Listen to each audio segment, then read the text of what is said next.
Hello, I'm John Hind, Director of Compass Resolution. And today I have the pleasure and the privilege of talking to Paula Crowhurst, better known in the coaching world as Polly from Polly Bloom Divorce and Separation Coaching. Now, Paula is a qualified divorce and separation coach, an accredited mediator, a mother of 2 girls and a divorcee. And as Paula's told me, she's passionate about helping her clients navigate the many complexities of divorce and, with more confidence, pulling on her own experiences as a divorcee and mother of 2. I should also add, actually, that Paula is the author of a book for children called Keep On Swimming, Freddie, a lovely, colourful and interactive book. Now, as a divorce coach, Paula's aim is to help and, most importantly, equip her clients to make informed decisions and create more positive futures for themselves. With this in mind, she's built up a wealth of strategies and techniques for her clients, some of which I'm hoping we'll talk about today. So Paula is definitely someone worth listening to when it comes to navigating and overcoming the pitfalls of separation and the divorce journey. Welcome, Paula. It's great to have you with us today. Oh, good morning, John. Thank you for inviting me along. Pleasure to be here. My pleasure. I'm looking forward to our chat today. Yeah. In this conversation, Paul and I will spend about 13 minutes talking about, among other things, kind of 3 main areas. First, how Paula encourages her clients to reframe their thoughts to help them, for example, with their stress levels. And as we all know, divorce and separation can be an incredibly stressful time. Secondly, how she helps her clients regulate mood, and again, mood is an important area when separation and divorce is when you're going through that. And yeah, we'll talk about that in a minute in more detail. And thirdly, how she helps her clients become more aware of and manage assumptions, well, that might be hindering or indeed helping them. So our hope is that by the end of this conversation, you'll have a much clearer understanding of how Paula works and why it can be so important to work with her to support you through your divorce and separation journey. So, Paula, without more ado, let's crack on with our chat. Yeah. Here's my first question: how do you? Well, we're talking about reframing. So, how do you encourage your clients to reframe their thoughts? Yeah, I mean, we're talking about stress levels here, but to reframe thoughts to help them with their stress levels. And just before we start the conversation, I think it's kind of. I read this quite a while ago now, a few years ago. From, I think it's a philosopher. In fact, I'm trying to remember who it was, but he said, reality, our reality is that we create for ourselves is our thoughts forming in the moment. So how we frame our thoughts determines our realities in the moment. And as we all know, there are many, many different ways of looking at something. I mean, with that kind of background, let's talk about framing, the power of framing and reframing, and with some kind of some circumstances we can draw on. Well, you're so right, John. The way we think affects the way we feel, and then the way we feel affects the way we act, and the way we act affects our life. So we have infinite amount of thoughts going through our minds every day. And so reframing is a challenge, and it's having awareness of what's actually going on in your mind. We live in a world that's fast paced, and it's a microwave generation where we expect instant gratification. So we tend to react to a situation rather than respond. So the thinking behind that is that when something arises, it's really important that we actually think about what's going on. We don't actually have a knee-jerk reaction. Something winds us up, especially in divorce. So what do? We go off on one, and it'll affect what we're doing at that time, whether we're at work, whether we're cooking the dinner.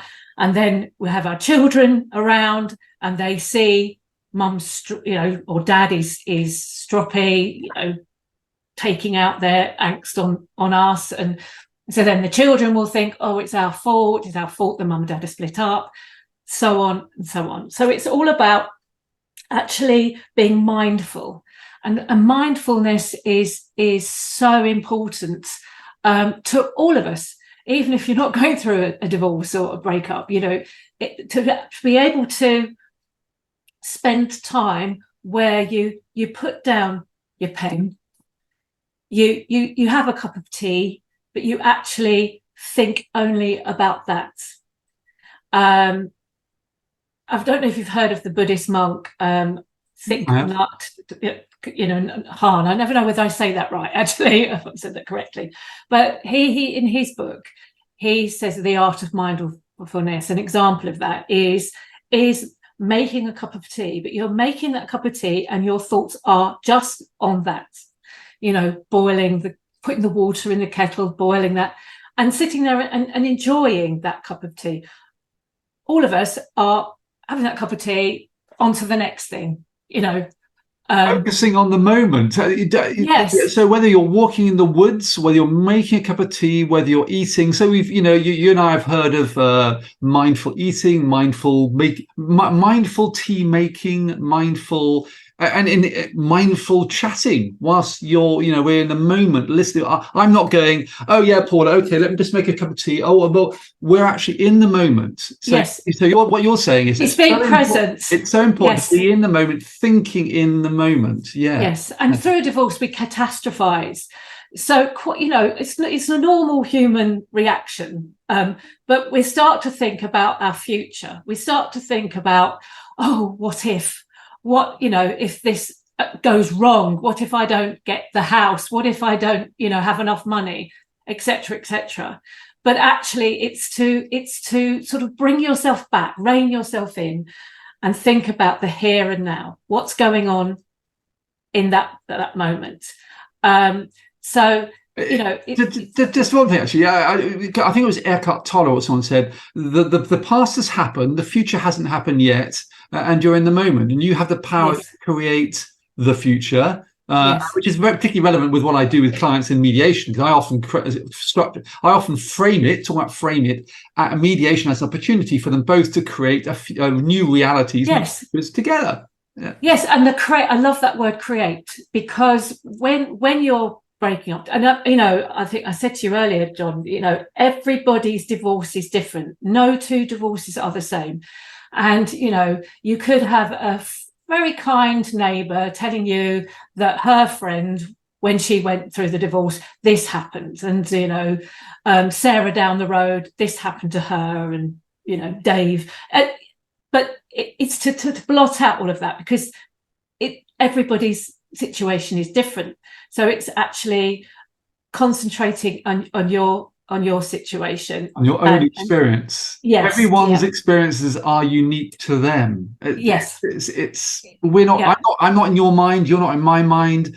Our experience of this moment is different. Although we're sharing a moment, it's different. We're thinking, yeah. I mean, I had a family member say to me when I went through my divorce, oh, because of the circumstances, you should take him to court, and I had to sort of cut these people out, because I was living that experience.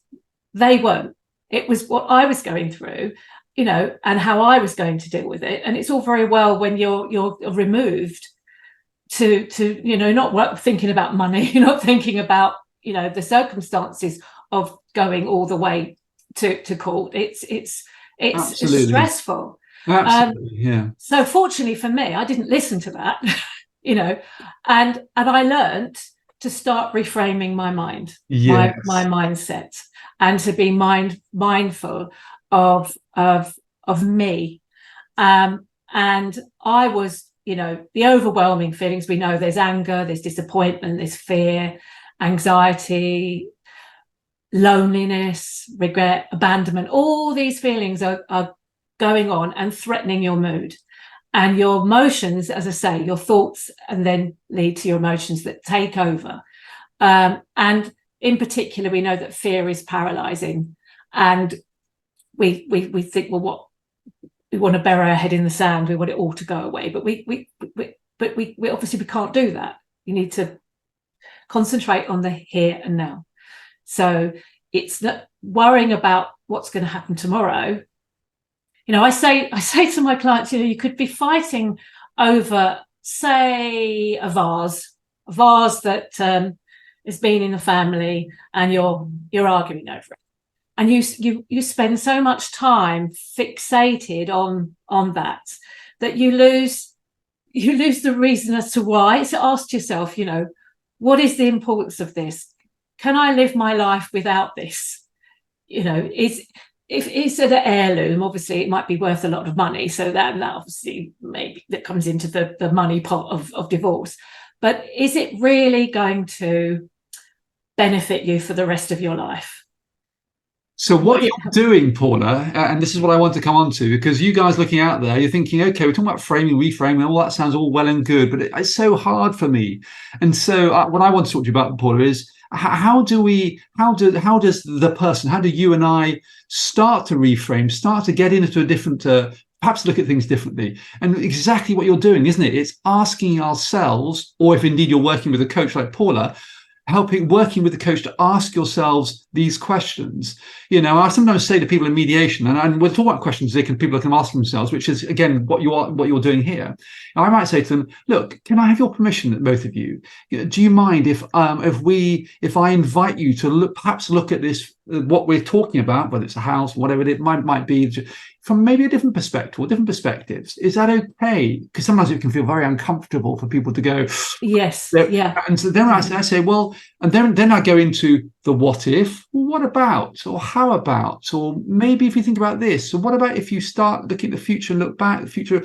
We then go into what I call thinking questions. And so let's talk about that, because that's exactly what you're talking about. So yes, you're inviting people to think about something differently, questions, isn't it? I just want to say, John, that what they say about practice mindfulness, and it's exactly that. It's practice. It's not something that is just going to happen overnight. Yes. It's something you have to actually be aware of. It's awareness of your thoughts and awareness of the direction you're going in. So, for example, with a house, we as human beings, we this is a place where we feel secure, and we have attached, we have memories, and we think, well, I don't want to let go of that, because this is everything to me. This is my home. But once you start thinking, well, actually, if you were to sell that home, you may be able to relinquish the money that will then give you the freedom to do things that maybe you've not been able to do before, because it's all in the money's all in the house. And actually, isn't it quite nice to have somewhere that's yours, that you start from scratch, all the things that you've wanted before now, that little cottage with the roses round the door, that might be possible. You might have to downsize, but is that such a terrible thing to do? Another question. Yeah. Good question, isn't it? Yes, it is. It's actually being introspective. It's actually looking inward and saying to yourself, asking. I mean, and I know that this is what my own personal experience. This is what I went through. It's like, oh, I love my home, and we, lived there for 21 years, and fear. Oh, it means I've got to move, got to sell up. Where am I going to be? Where do I stay in this area? But after I started to look at things differently, it became more attractive. Actually, it means, I've always wanted to live in this particular village. Perhaps I could move there. Perhaps I could buy a house that needed to be renovated, or, So when you challenged the fear that asking those questions was creating, the not wanting to ask the questions, once you had taken that, shifted into, no, let's be curious. Let's shift into, yes, I want this, and I want to stay where I am. I want the stability, and all the, the number of times I hear this, obviously from you. No, this house represents stability for me. It's great for the kids. I want to stay here, but the resources they have, the available money they have, it tells us something different. It's the challenge, isn't it, of that person having to shift into asking themselves questions. And that's, again, guys out there, when you're watching this, that's one of the huge benefits of working with a coach, what I call your thinking partner, the person who challenges your thoughts, your thinking, thinking about it. And it's accomplishments as well, John. People's accomplishments, they forget. Life, again, we're in a fast-paced world. And sometimes I say to my clients, well, what did you do before you stopped your career to raise a family? What did you do if it's the woman, you know? And then they start telling me about what you know. One particular client, she worked out in Hong Kong. She was in fashion, and now she's 58. And when she was telling me about all those things, you lit up. Oh yes, her face. And I asked her to sort of capture those feelings that you have, you know, that her face lighting up, that what have really feel good feelings, you know, so confidence. And you know, if you're saying you're frightened of feeling that you're going to be on your own, but what were you doing then? Did you have a partner there? Oh no. I said, so you ventured from the UK, you traveled on your own to Hong Kong, and you created a life out there. You did that when you were in your 20s. Why do you think that you can't do that now?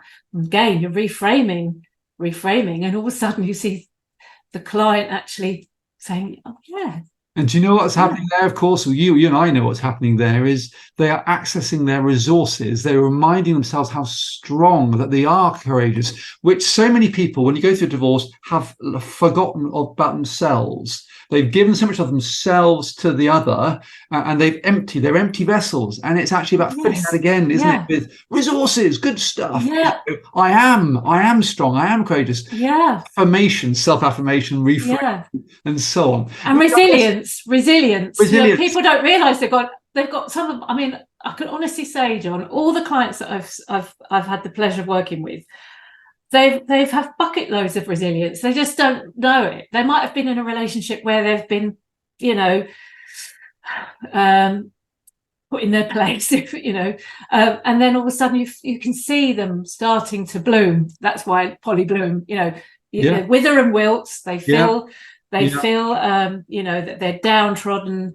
They've lost their vibrance, and then all of a sudden you nurture them. You give, you know, water, feed, and then they start to bloom again. And that, from my point of view, that's why I'm so passionate and dedicated to doing what I do, because you see that process. They arrive at the very beginning, forlorn, and then they leave. You know, I can see that. I can absolutely see how fantastic that feels to be working in that way. So we're talking about reframing and the power of thinking of thought, and how I'm thinking about something in a different way, and how that can impact or affect how someone feels about something, which can then affect how they behave or how they act. But let's just say we talk about thought. I want to move us into a bit more into talking about mood, feelings, emotions. Yes. If you take Marshall Rosenberg and nonviolent communication, moods are expressions of unmet needs, and so that's how I often frame it. Talking about framing, you know, expressions are where you're just it's an expression of something that's happening inside, and so we're talking about. I think we want to talk a little bit about this, working with a coach to help you build your capacity to regulate, to manage. Yes. So it's acknowledging those feelings. So, you know, when you feel a certain way, sit quietly. Yes. Don't fight the emotions. It's very easy to try to suppress them, but by doing that, they come out later, when least expecting them. It's not healthy to suppress emotions. So it's actually sitting down, being mindful, and saying, okay, I feel like this. What has triggered me to feel like this? And then once you start acknowledging and have awareness of those emotions, then bit by bit you can sort of unravel them and actually say, okay, so I feel like this now. Accept that, sit with it, understand it, and think, well, you know, now it can go. Thank you. Bye-bye. You know, allowing it to move on, because you know, emotions. I absolutely, this notion of sitting with it and so on. We know emotions. If we think about any of us think about it, in the whole world, think about an emotion when we're feeling, I don't know, incredibly angry. We're not still angry 50 years later. Funny old thing. it Yeah. dictates, Yeah. it Yeah. diffuses it. Yeah. And I think you're saying is, allow that to happen, allow the diffusion, and whilst you're doing that, don't judge, just notice, observe, Yeah. name it or whatever if you want to. Yeah. Get to know it, develop a good, better relationship with yourself by getting to know what you're feeling, what makes you, what causes you to feel that way, and so on. So it's developing that, isn't it? It's writing it down. It's writing it down because also, you know, we know the obvious emotions. We recognize anger, and anger's healthy. There's this thing of you can't get angry. But when I worked as a learning mentor, I used to say to the children, there's clean anger and there's dirty anger. So the dirty anger is when you punch your friend, or you hurt yourself. Clean anger is when you know how to regulate it. You deal with it. You know, you might cry, you might scream, but you're not actually involving anybody else. It's just but by writing this down, you can then say, well, what's caused the anger? Well, I'm frustrated. Well, what are you frustrated about? So in divorce, well, I'm frustrated because this isn't going my way. So you were saying earlier about being the creator. So we can all be the victim with a capital V, you know, but it comes to a point where you say, I don't want to be the victim with a capital V. Yes, I have been through a difficult time. Yes, I've not been treated very nicely, but I'm not going to let that define me. I'm now going to be the creator. So I'm not happy with this situation, but what can I do? Because you can't control somebody else's, you can't control what their actions, and you can't control their thoughts. You can only control your own. So how can I change this so that we're not fighting? And I always say, you can't play tug of war with someone that doesn't pick up the rope. So if you continually push and pull, that game's going to go on forever, meaning your legal bill's going to go up and up and up. But somebody has to be mature enough to say, okay, I'm not sure about this, but what can I do to change it so that it benefits? Yes. Yeah. And again, reframing. So say the push and pull is, I mean, I had a good example, was a solicitor told me that there was the couple that were arguing over an Aga. Now, by the time they got to conclusion, they could have both bought themselves a brand new Aga each. But that became, you know, you're not having it and you're not having it, you know. So they just kept going on and on and on at loggerheads, fighting over it. Do you know what I do in mediation? Just a little example of that. Let's say let's say they've sat there online and they've argued for 2, 3, 4, 5 minutes about an argo or how, whatever it is, subject. And I might just say, can I just pause there for a moment? And just just reflecting on what's just happened there and what's going on there. Just one question. Talking about questions, a lot of it's in questions. I'm just wondering, remembering the purpose why you're here, because you did say, both of you, you're here to make decisions together and reach and create agreements and outcomes and you also said, you did say you're willing to listen and respect those views. I'm just wondering what's just happened there is moving you, getting you where you want to go. I'm just wondering what's happened there is that helping you to achieve what you really want to achieve? Is that maximizing? I don't say this, maximizing the chances of achieving a successful outcome and so on. But isn't it? It is about people sometimes need to be clicked out of this conflict cycle, this what you're calling is tug of war, this competing, the debate, the winning, the losing, the binariness, into actually what are we trying to achieve here? The more holistic. What are we, not what are you and I trying to, what are we trying to achieve? The movie, reframing again. Yes. You and me into our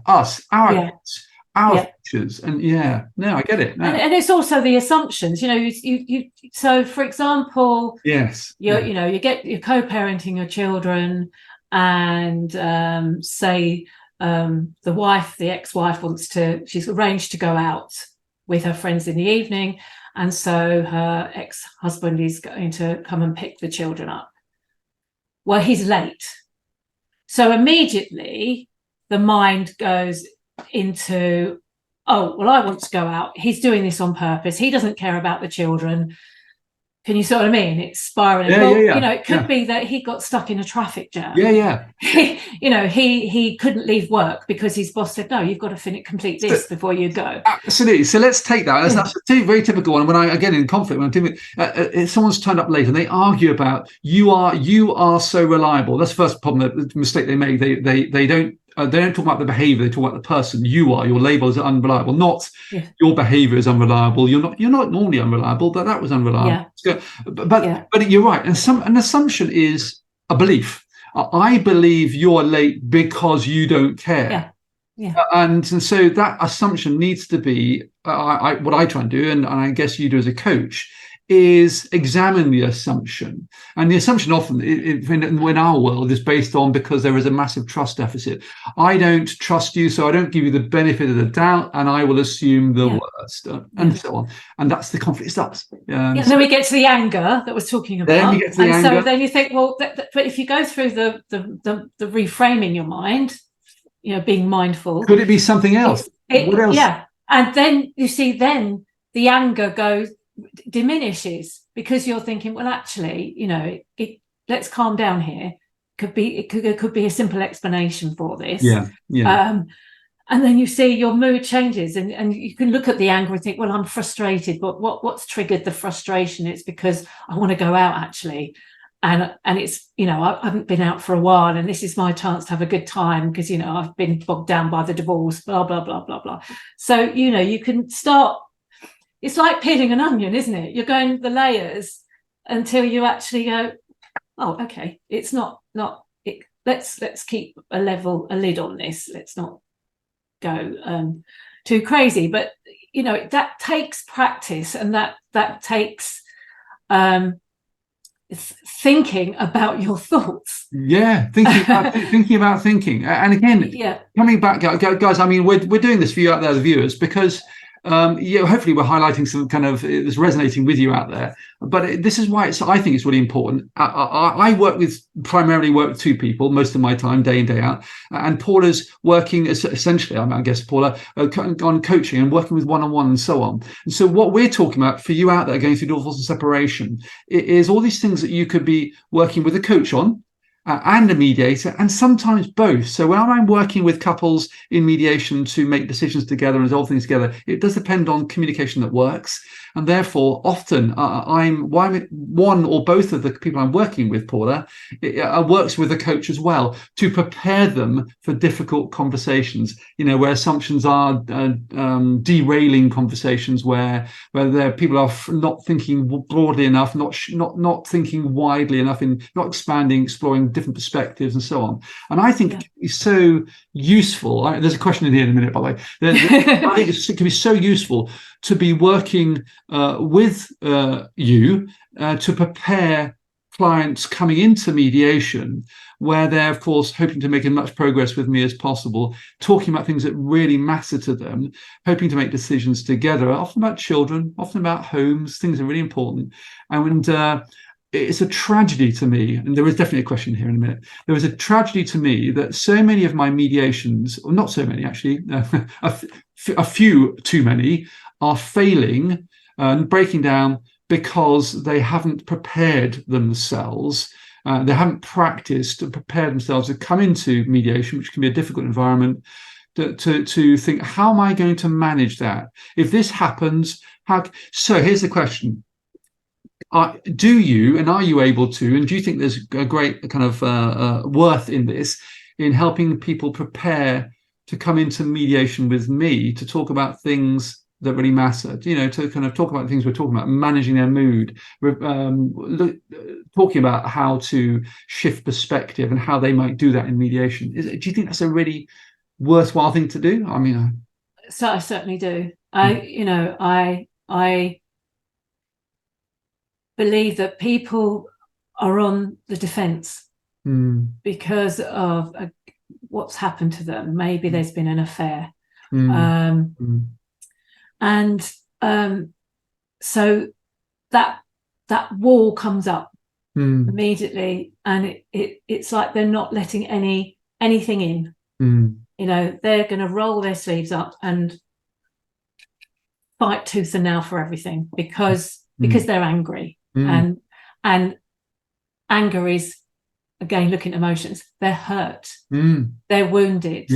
And once we talk about that with a divorce coach, once you understand that, they are wounded, and quite rightly so, in some cases. But that's not going to help them to move forward. If they continue to feel wounded and be ingrained in their divorce story, then they're going to stay stuck. And what is it that they want? If they were to look back over their life, what they like to say about what they've achieved, what would they like to say about their divorce and how they got through it? Would they like to feel like they've kept their dignity and respect, and that they've kept their children feeling safe and secure? Wouldn't that be great to look back rather than fighting over absolutely everything? And isn't that so important? Holding that out there, that what are they wanting, what's really important to them. When I say, you get one shot at life. And it's, you want to be able to feel happy about your life. And the divorce cloud can follow you around. It can go on, can't it, John, as you well know, for over 2 years. And when you get married, you don't think about getting unmarried. But when it actually happens, it can take over everything. Do you want it to take over everything? Do you not want to be able to get up and take your kids to the park and smile again and feel good about yourself and feel good about so that the mindfulness, we spoke about having a cup of tea, and you mentioned walking, to be able to go for a walk and actually stop and look around you at the beauty that's going on around, because we're so busy going from A to B, our heads are down, we're not actually seeing the world that we're living in. And isn't there so much to be grateful for? So many little things, big things, so much to be grateful for. And we can focus on that, or we can focus on other stuff. And we hear about gratitude, and writing it down again. I mean, I remember, John, when everything happened to myself, I was told to meditate, write things down. Did I? No. I was thinking, oh God, I've got this divorce, I can't be sitting writing and meditating. But after a period of time, I did start doing that. And I can't tell you how effective it is. Meditation, again, it goes hand in hand with mindfulness, but to actually calms you down, takes exactly your core resources, your strength. And there's Headspace and Calm now. Everything's on an app. It's not like you can't get hold of it. It's everything's accessible. It is about making it part of your life, isn't it? It's about habits. And that's a good point, because it's habits. We have certain habits and things that we do. Actually stop and think, well, why am I doing this? Is this beneficial? Actually, can I include something? Can I include a new habit? So a new habit would be to meditate. A new habit might be to get up early and take yourself off for a run or a dog walk or whatever. We get so stuck in our ways. We do. We don't think actually where we can change, we can tweak things, we can make like you said, more balanced to our day. And ourselves and our minds and Paula, and everyone out there, I'm conscious of time. I mean, Paul and I could keep talking like this all day, actually. It'd be wonderful. But look, Paul, if someone, and I do strongly recommend this, if one of my clients or someone going through divorce separation or someone approaching mediation even wants to get hold of you to work with you in this way, and I can't recommend it more, by the way, to most of my clients. Work with this way. How do they get? I mean, you are on the Compass Resolution Mediation Team website. Yes, great, and it's great to have you there, and so on. But if they want to get hold of you through your own website, which looks fantastic, by the way, how do they do that? Talk to me about that. Well, they can. There is a contact form on my website, so they can contact me through there, and also it's got my details, my telephone number on there. Brilliant. And then if they. Yeah. And then we have a chat. It's a discovery chat that give me, a brief outline as to what's gone on in their, the reasons behind their breakup. And if they like me and I think that we're a good fit, because it's important that it's two-way, then we book, some coaching sessions. I always advise booking a program of sessions, package, because the continuity is so important. I mean, I have one client, we have sessions, and in between she voice notes me. Well, she doesn't anymore, that's stopped now, but she would voice note me, and it was interesting because as time went on, her voice note would start to ask something, and she would be giving me an outline as to the problem, and by the end of the voice note she'd say, actually, Paula, I think I know the answer now. Because of the coaching, she's worked out her mind, she's talking out loud, but she's working out, actually, is this going to benefit me by responding to this particular comment, blah, blah, blah. And do you know what? And just that point, we call it thinking out loud. But actually, you've talked about this a number of times, and it's really important out there. Because I did it when I was going through my divorce, is journaling, writing things down. So whether you're thinking out loud, articulating your thoughts, which is getting them out, manifesting your thoughts, or manifesting them in writing, that is a really important processing process to be able to begin to understand your thoughts, thinking about thinking, which Paula talked about. So I just wanted to say that a little bit because it was on my mind. So 6 sessions, that makes absolute sense. So, for example, if I'm working with, as part of their divorce separation, working with couples in maybe 3 sessions of mediation, sorting out practical stuff, helping them communicate that, and then they're working with you maybe 6 sessions during that course of that divorce separation, maybe it's 5-6 months or beyond. I know you do pre-divorce, planning divorce, post-divorce. I know you're whole, you could be with them a while.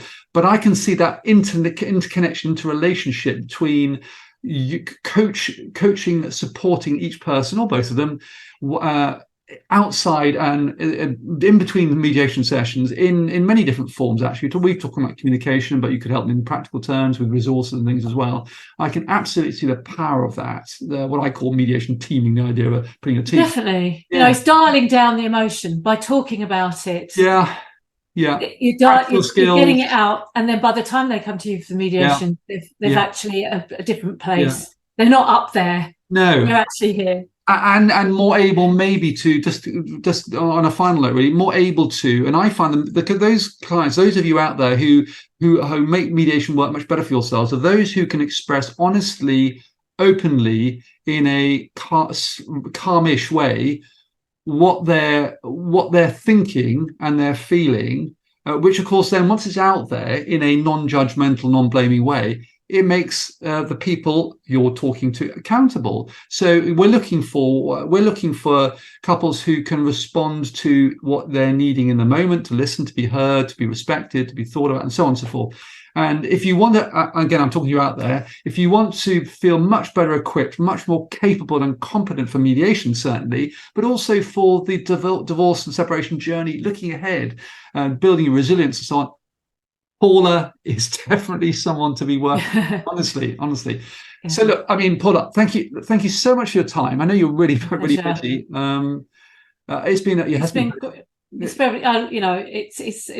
It's a subject that I'm passionate about, and but I think it's because I really don't want people to struggle. I don't want people to feel that the divorce is taking over their life. It doesn't have to. Doesn't have It's to. reframing your mind.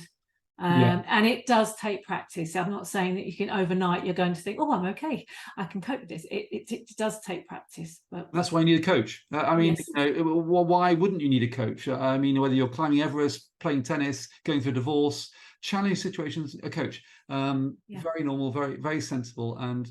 And Paula, so thank you, thank you so much again for your time. pleasure, John. And I'll be seeing you out very, very soon, and we'll be Yeah. working together, obviously over the coming months and years. So thank you Yeah. very much indeed for your time again. Bye-bye. Bye. Bye, John. Bye. Thank you.